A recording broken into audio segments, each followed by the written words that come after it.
DEVI MAHATMYAM, The Glory of the Goddess, by Sage Markandeya. Translated by Lyndal Vercoe. Read by Tim Bruce.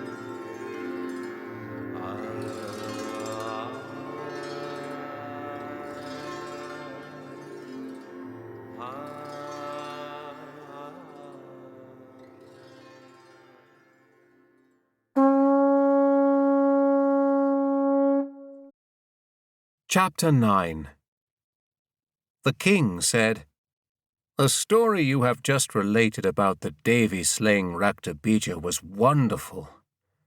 Now I want to hear about Shumba and Nishumba.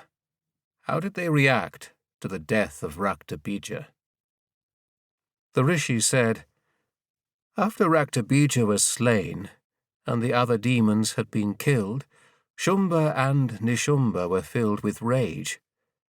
Having seen his great soldiers killed, the Asura Nishumba rushed forward with his battalion.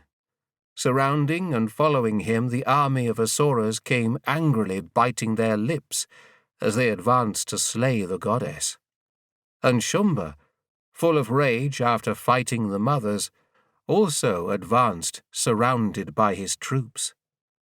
The desperate combat between the goddess and Shumba and Nishumba looked like two thunderclouds raining violent showers of arrows on her.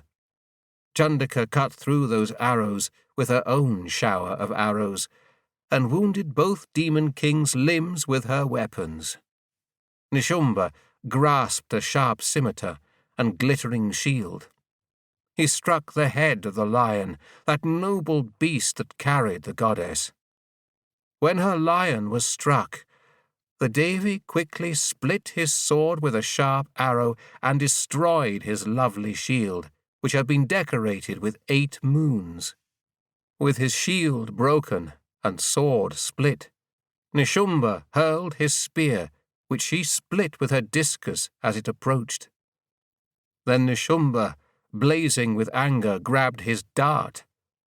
This also she smashed with her fist. He flung his club.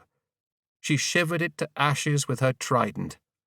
Then, as the demon advanced, battle-axe in hand, she felled him to the ground with a multitude of arrows. Seeing his mighty brother Nishumba felled by the goddess, Shumba was outraged. He strode forward to kill the mother Ambika. As he stood on his chariot, his 8 arms upraised with splendid weapons, he seemed to fill the entire sky. The Devi watched his approach and blew her conch. She twanged her bowstring, making an unbearable sound. She filled all directions with the ringing of her bell, which unnerved the demon hosts. The lion gave a roar which penetrated the 10 regions of the sky and destroyed the pride of the demons' elephants. Then Kali sprang into the sky and came down, slapping the earth with both hands. This boom drowned all of those other sounds. Shivaduti gave an ominous loud laugh. The demons trembled, and Shumba flew into a terrible rage. Ambika said, "Stand still, evil one." The Devas all shouted, "Victory to you!" Shumba came on, hurling his flaming spear terrible, like a mountain of fire. She extinguished this with her meteor.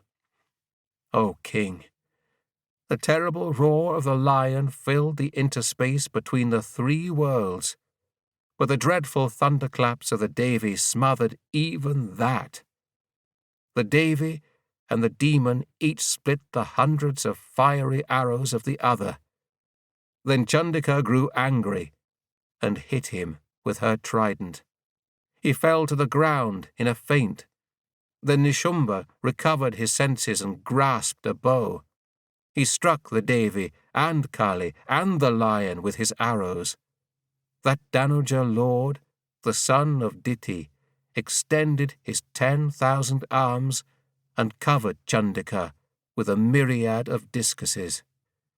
Then the great goddess Durga destroyer of all difficulties, became angry and split those discuses and arrows with her own arrows.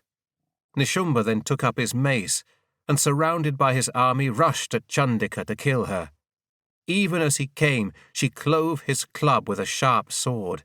He grabbed a pike. As Nishumba came at her with his dart, she pierced him in the heart with her swift pike.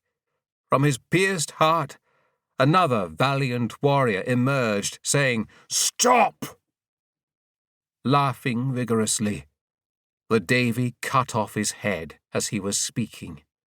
He fell down dead. The lion then devoured the asuras whose necks he had crushed.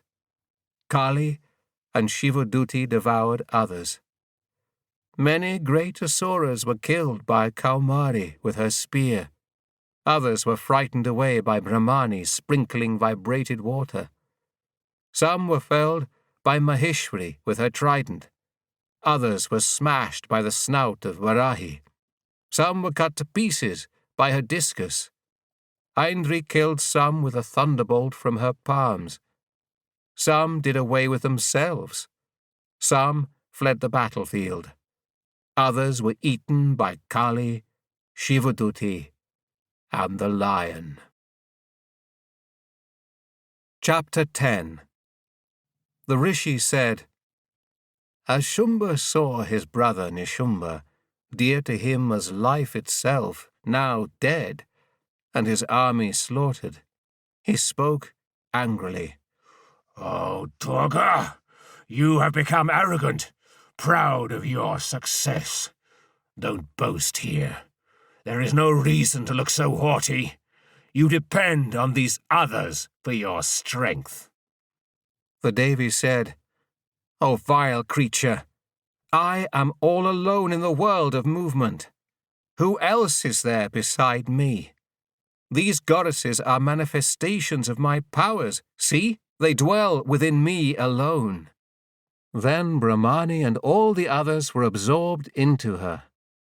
Ambika was all alone. The Devi said, All these forms projected here are my attributes. I have now withdrawn them. I stand alone on the battlefield. So come on, let's fight. The Rishi said, Then, while Devas and Asuras watched, a dreadful battle between the Devi and Shumba began. They fought without quarter, hurling deadly missiles and showering arrows in a fight which frightened all the worlds.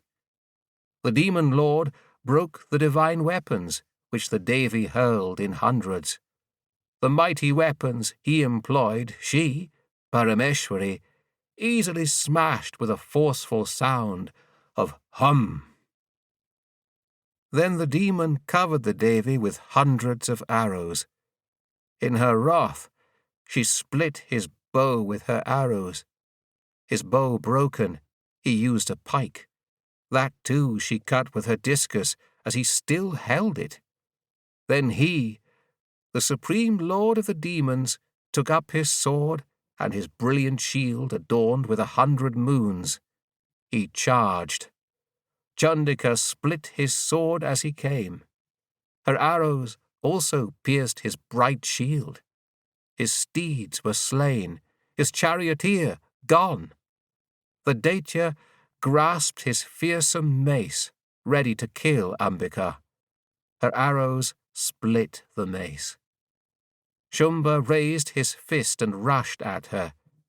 He struck at her heart. She hit his chest with her open palm. He fell, wounded to the earth. Immediately he rose again and seized her as he flew into the sky. Chandika fought him there, unsupported. The Siddhas and Munis watched the fight with shock and dismay. Such fierce close combat had never been seen before. After a long time, Ambika lifted him up. She whirled him around, and then she threw him down to earth. Then that evil Asura, Shumba, raised his fist and rushed at her for the kill. This time, The Devi met him with a dart which pierced his chest. He fell lifeless to the ground, shaking the entire earth and its oceans, mountains and islands. At the death of the wicked demon, the whole world rejoiced. The sky cleared. Peace was restored. The clouds and meteors, which had foretold danger, now were gone. The rivers flowed in their courses again when Shumba was destroyed. The hearts of the gods were filled with joy. The Gandharvas resumed their songs. Others played instruments. Nymphs danced. Gentle breezes blew. The sun glowed, and sacred fires blazed peacefully. All disturbing sounds were silenced everywhere.